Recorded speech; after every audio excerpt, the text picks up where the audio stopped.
Magandang araw mga kaibigan.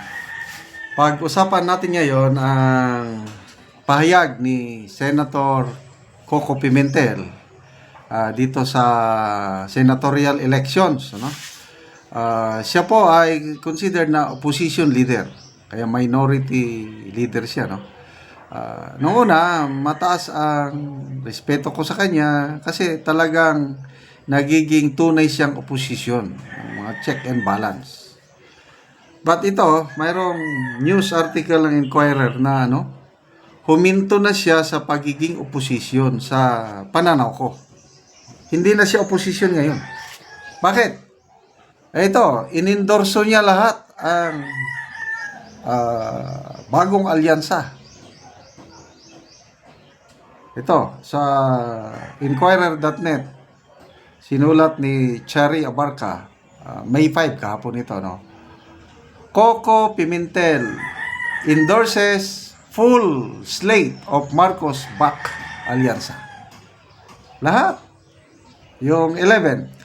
Yan. In a surprising move. Yan. Very surprising. Ako, hindi ko akalain na i-endorse niya lahat. Okay. In a surprising move 7 days before the 2025 midterm polls, Senate minority leader, kaya nga minority leader, opposition leader Coco Pimentel endorsed the full senatorial slate of President Ferdinand Marcos Jr. Pimentel made the pronouncement on Monday, kahapon, saying that the alyansa para sa bagong Pilipinas is composed of capable senatorial candidates who can help the President pass important laws and fulfill his plans for the country. Capable. Kumusta si Manny Pacquiao? Is he capable? Kumusta si Lito Lapid? Is he capable? Yung iba, okay, capable. Ay lang, Manny Pacquiao and Lito Lapid, I'm sorry, they are not capable. Okay? Ano pa? Ito yung exact word niya. Let's help President Bongbong Marcos succeed by electing the senators he has endorsed. I have personally witnessed his sincerity. Pangulo nakita niya yung sinseridad ng Pangulo. His deep love for the country and his genuine concern for all Filipinos regardless of political affiliation. Yon ang sabi ni Senator Pimentel. And with this, I'm sorry, wala na. Yung dati kong paghanga sa kanya is nawala na. Okay, akin lang. I don't know sa inyo. He then proceeded to tell the public to use their kokote. Kokote ito. Which translate to brain, emphasizing that it should be the nation's interest to support the President and ensure the success of his final 3 years in office. Bumababa na yung rating ng Pangulo sa isang credible survey Kasi yung ibang survey, mataas pa rin yung rating niya. Okta Research, Tangerine, mataas. Pagdating sa Pulse Asia, SWS, Publicos, mababa. So, may remaining 3 years pa siya. Suportahan natin ang presidente para mag-succeed siya. Yes, ako, personally, I want him to succeed kasi ang success ng presidente, success ng buong sambayanan. Kaya lang, paano siya mag-succeed kung itong mga nangyayari ngayon, kaliwat kanan ang corruption? Look at our budget. The most corrupt budget in our nation's history. Patong-patong na naisampang kaso sa Supreme Court. Look at what happened sa PhilHealth. Ang daming issues ngayon. Look at what happened kay dating Pangulong President Duterte. Ano pa ang papasok na investors ngayon?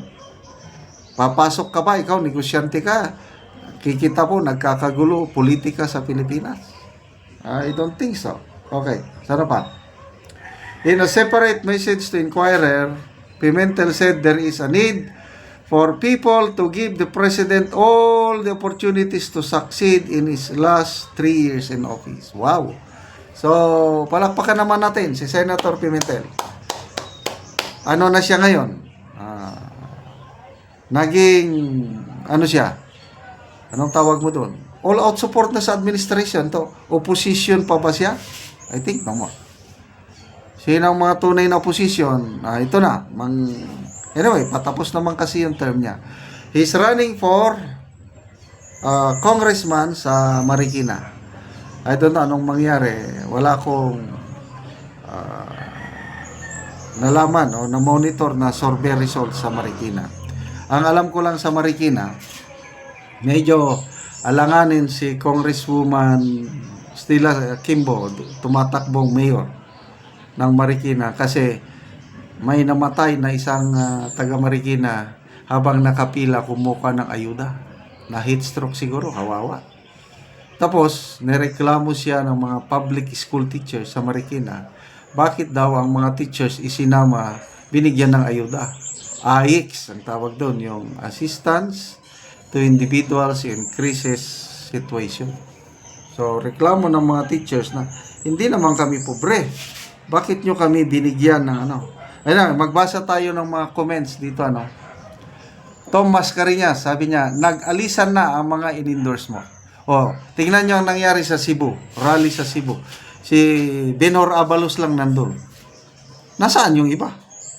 Oo, conflict of schedule daw. Bakit nung sa Batangas, present sila lahat?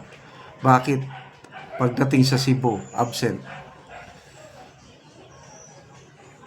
Manny Artiche sold his principles for 30 pieces of silver. His father must have turned in his grave. Yes, yung the late Senator Aquilino Pimentel, yung original, ano? Talagang anti-Marcos yan. True and true. Pagdating dito sa anak, wala na.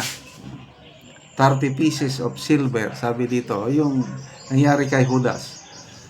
Evelyn Odowski, his endorsement has no face value. Correct.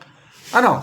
Meron bang clout o meron pang influence si Senator Coco Pimentel? Palagay ko wala. Kaya wala rin ito. Sige, endorse lang kayo. Ang may clout o may influence, Iglesia ni Cristo. Yan ang hihintay natin.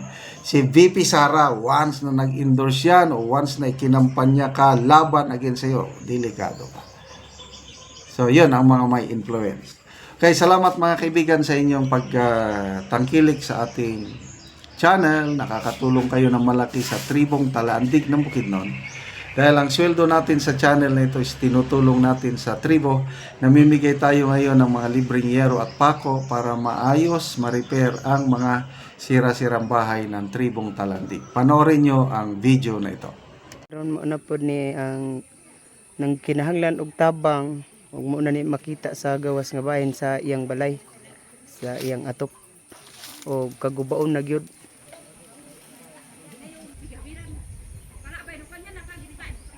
Ayo, Dayon, maing udto. ito sa ang buslot sa among balay. Ano siya? Mga dako na gid kayo. Bisi.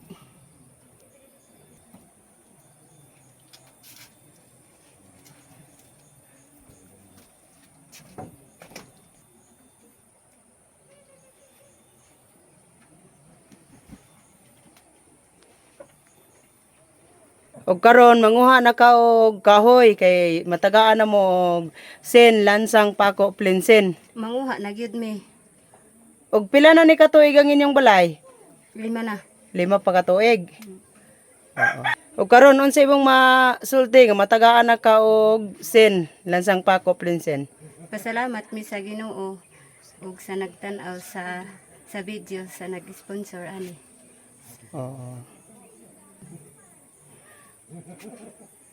Dili gyud mi kabalay kung dili mi tabangan sa among pagbalay tungod kay lisod among pagpuyo. So pila day mo gapuyo dinani? 4 duha akong anak. Ay duha imong anak. So unsa day inyong panginabuhian? Kung di may makamuso, di yun may makakaon. O di sad may makabalay kung wala ang tabang Oh. para sa atop.